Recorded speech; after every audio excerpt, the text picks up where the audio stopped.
जौनपुर की हर अपडेट अब आपके फोन पर।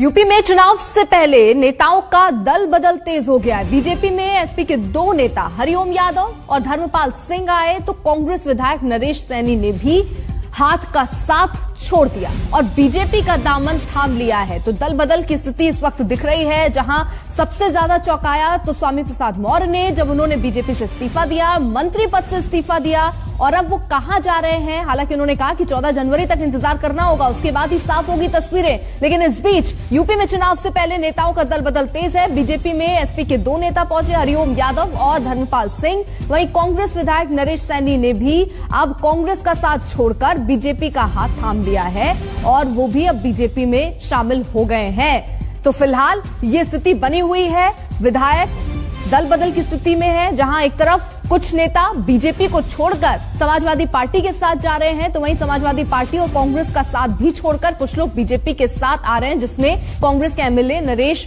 सैनी का नाम है, जो बीजेपी में शामिल हुए हैं। साथ ही साथ समाजवादी पार्टी के एमएलए हरिओम यादव भी बीजेपी में शामिल हुए हैं।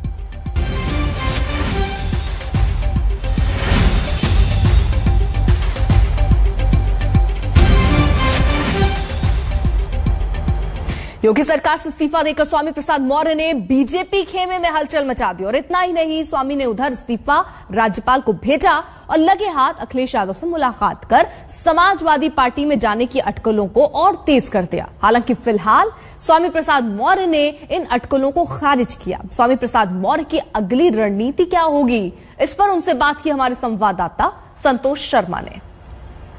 स्वामी प्रसाद मौर्य हमारे साथ हैं। सर, कल से जब से आपने इस्तीफा दिया है तब से एक तरीके से सस्पेंस है कि स्वामी प्रसाद मौर्य कहां जा रहे हैं। एक दो दिन तक ये सस्पेंस बना भी रहना चाहिए, क्योंकि जब तक अंतिम निर्णय में नहीं सुना देता, स्वाभाविक रूप से लोगों में जानने की उत्सुकता होनी चाहिए। और 14 जनवरी को वो घड़ी आएगी जब मेरा अंतिम धमाका होगा कि हमारा अगला क्या निर्णय होगा, और जो भी निर्णय होगा वो वर्तमान सरकार की ताबूत में अंतिम कील साबित होगा। समाजवादी पार्टी के अध्यक्ष ने आपके साथ दोस्ती का एक तरीके से फोटो ट्वीट कर दी। ये हो गया कि आप समाजवादी पार्टी में जा रहे हैं, तो समाजवादी पार्टी में जा रहे हैं कि क्या है, अभी सस्पेंस इसी बात से खड़ा हो गया। अगर किसी ने मुझे धन्यवाद देने के लिए ट्वीट किया है तो मैं उनको धन्यवाद देता हूं, लेकिन जाना कहां है, हम आज और कल 2 दिन अपने साथियों से संवाद कर रहे हैं। पूरे प्रदेश में कार्यकर्ता समर्थक आ रहे हैं और साथ ही साथ जो यहां आ रहे हैं वो हमारे निर्णय में मुहर लगा रहे हैं, और साथ ही साथ जो नहीं आ रहे हैं उनसे हम संवाद कर रहे हैं। और अंतिम निर्णय कल शाम तक आ जाएगा, जिसको मैं 14 जनवरी को सुना दूंगा। मतलब अभी भी समाजवादी पार्टी के साथ जाने में सस्पेंस है। 14 जनवरी को अंतिम निर्णय आएगा। एक सवाल है कि आखिर सर क्या ऐसे मुद्दे थे जिसकी वजह से आप इतना नाराज हो गए। आप एक कद्दावर मंत्री थे, आपको तमाम लोग मानते थे, मुख्यमंत्री से आपका सीधा संवाद होता था, क्या ऐसा वजह थी?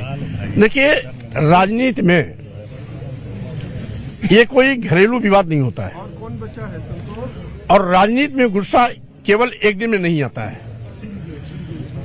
विगत 5 सालों में तमाम ऐसी जो जन विरोधी नीतियां रही हैं उसका प्रतिवाद मैं कैबिनेट में भी करता रहा, और साथ ही साथ हम उचित प्लेटफॉर्म पर भी अपनी बात को रखते रहे। इसलिए जब लगातार 5 साल तक इन लोगों ने जन विरोधी नीतियों के प्रतिकार के लिए कोई उपाय नहीं किया, तो स्वाभाविक रूप से आज उचित अवसर आया जब नया जनादेश पाने की बारी आई, तो मैंने फैसला किया कि अब इनको सबक सिखाने का वक्त आ गया है। और इसीलिए कल मैंने मंत्रिमंडल से इस्तीफा दिया, और मेरा इस्तीफा इस सरकार के ताबूत का अंतिम कील होगा। वही आउटसोर्सिंग को लेकर के नाराजगी आप बताते रहे हैं सरकार को कि नाराज आउटसोर्सिंग की व्यवस्था खराब है। आरक्षित वर्ग में भी जैसे आउटसोर्सिंग नियुक्ति बिचौलिए दलालों को मोटा करने का एक तरीका है। बेरोजगार नौजवानों के हितों के साथ खिलवाड़ है। किसानों के साथ जो हुआ देख रहे हैं। आज केवल बड़े बड़े जो कैपिटलिस्ट हैं उनको मोटा किया जा रहा है। लघु और मध्यम तथा छोटे व्यापारियों के खिलाफ लगातार सरकार की नीति चल रही है। उचित अवसर पर बार बार इसको कहा भी गया, लेकिन कान पर जू नहीं रहेंगी। आज उनको स्वामी प्रसाद मौर्य याद आ रहे हैं जब मंत्रिमंडल से मैंने इस्तीफा दे दिया। तो अब याद आ रहे हैं तो क्या कह रहे हैं, मतलब मना रहे हैं आपको, फिर से कह तो रहे हैं कि आप आ जाइए। भाई कमान से निकला तीर कभी वापस नहीं होता। हमारे साथ आपके साथ और भी लोग हैं, 14 जनवरी को स्पष्ट हो जाएगा। बात करेंगे सर।